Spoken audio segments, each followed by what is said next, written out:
Et le grand rouge aussi, les vieux ils sont bien. Hein. Ah bah je sais pas, c'est David qui a acheté ça. Ça s'appelle le paquet Fête des Pères. Oh là là, c'était la masse qu'il fallait. C'est la masse qu'il faut. Et la pioche aussi, parce qu'il faut piocher avant.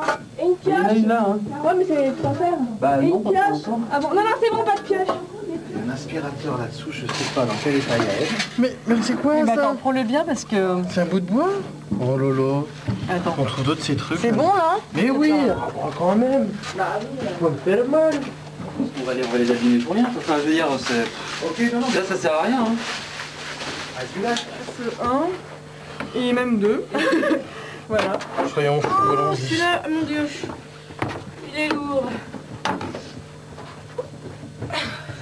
Je me sens pas marquée par l'histoire parce que je participe à ça. C'est plutôt agir d'une façon, enfin quand même assez simple, quoi. C'est que donner son temps pour la conservation du patrimoine. Enfin, ça fait partie de l'histoire, mais c'est aussi quelque chose de très actuel. Un chantier, un tunnel, des bénévoles, une façon de restaurer un site historique un peu différemment.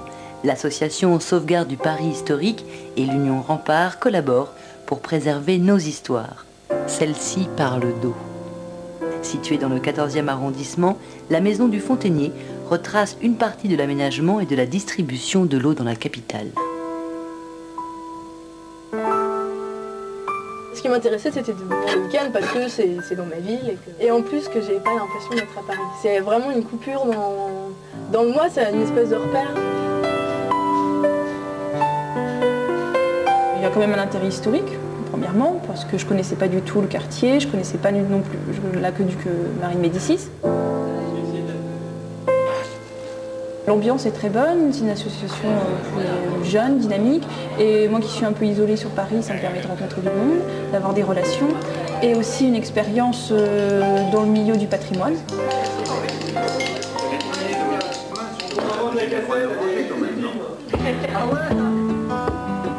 Un week-end par mois pour changer son quotidien, se plonger dans les efforts, participer à une découverte.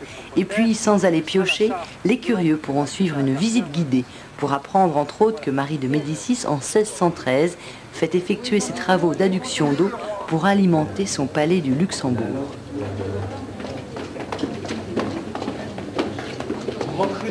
D'abord, c'est le patrimoine, évidemment, c'est tout ce qui fait notre histoire, tout ce qui fait notre richesse, ce patrimoine issu du passé, mais dont le but est de le faire passer aux générations futures. Je crois que le patrimoine n'a de sens que parce qu'il est né dans le passé, qu'il vit au présent, et qu'on va le donner aux gens qui viendront après nous. On n'a pas pu savoir si la plaque avait été réellement posée et cassée à la Révolution, comme ça arrive souvent, puisqu'il s'agit d'un lieu royal ici. Depuis 5 ans, nous sommes ici et nous déblayons avec une équipe d'une vingtaine de bénévoles qui se renouvellent régulièrement. On a à peu près déblayé 300 tonnes de terre. C'est un moyen de communiquer entre nous, c'est un moyen de faire communiquer ensemble plusieurs générations parce que les bénévoles sont de tous âges. Il y a le lieu, c'est vrai, à chaque fois qu'on déblaye, on découvre toujours des choses mystérieuses, mais on ne perd pas son temps, on n'a pas du tout l'impression de le perdre. Et puis c'est vrai que les pierres finalement vivent aussi, elles vivent à travers nous, ça c'est sympa. Ça c'est sympa. On est chez nous quoi finalement, mais on veut parfaire. Mais chez nous, ouvert, quoi.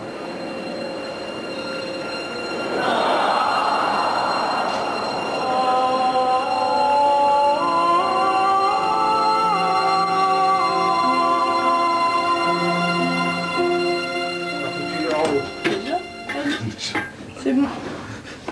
Une bouteille d'eau. C'est vrai, il y a des seaux. J'arrive. Qu'est-ce que c'est ça?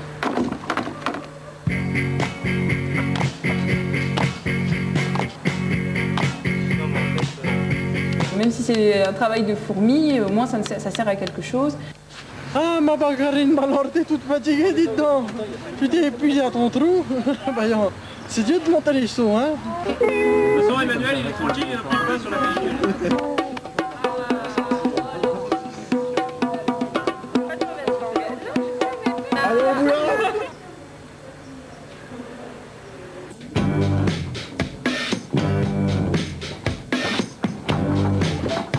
Et le lieu m'a séduit par son aspect, par son importance historique et par l'ambiance qu'il y a ici.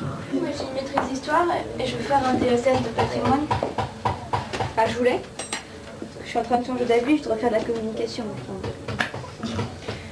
Donc tu vois, ça serait d'enlever au maximum donc, des pierres qui sont ici, tu vois, celles qui sont là par exemple, Ouais. et les désolidariser Ouais. de leur partie quoi. Donc il faut juste enlever les joints en fait, Voilà. enlever les pierres. Ouais d'accord. Enlever les pierres. Au maximum, tu vas essayer de faire quelque chose d'à peu près rond. Ça, si jamais on remassonne après, on a des bases.